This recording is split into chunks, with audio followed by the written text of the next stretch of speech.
আসসালামু আলাইকুম, welcome back to my channel Faizun's kitchen.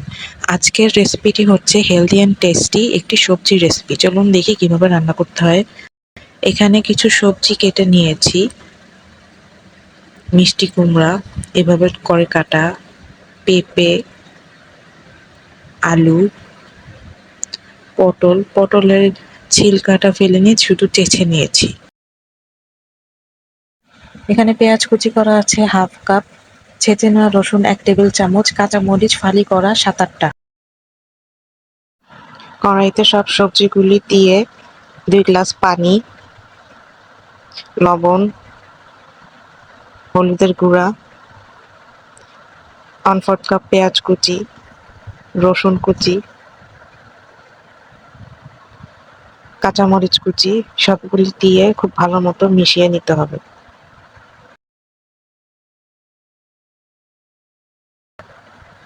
ঢাকনা দিয়ে ঢেকে সেদ্ধ করতে হবে 10 মিনিট।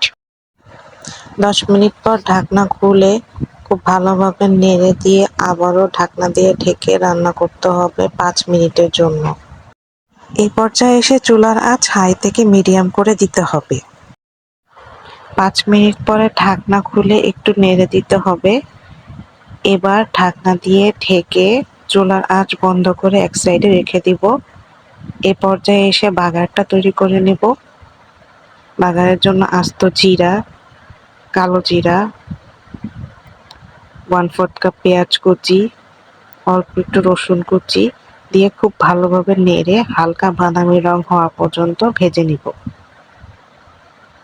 একটা শুকনো মরিচও দিয়ে দিব, চাইলে তেজপাতাও দেওয়া যাবে, আমি দিইনি।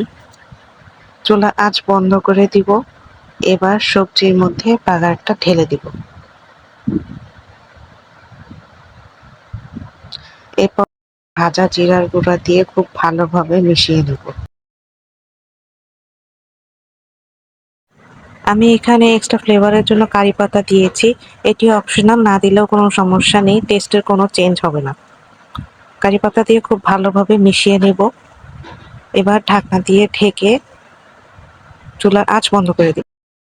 তৈরি হয়ে গেল মজাদার এই সবজির রেসিপিটা। কোনো রকম ম্যাজিক মশলা ব্যবহার করা ছাড়াই খুব ঝটপটভাবে এই সবজিটা তৈরি করে নেওয়া যায়।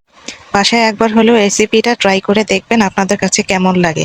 ও হ্যাঁ, যারা ওজন কমাতে চাচ্ছেন তারা মিষ্টি কুমড়া, আলু এই দুটো সবজি বাদ দিয়ে অন্য যে কোনো সবজি সাথে অ্যাড করেও রান্না করে নিতে পারবেন সেম নিয়ম ফলো করে।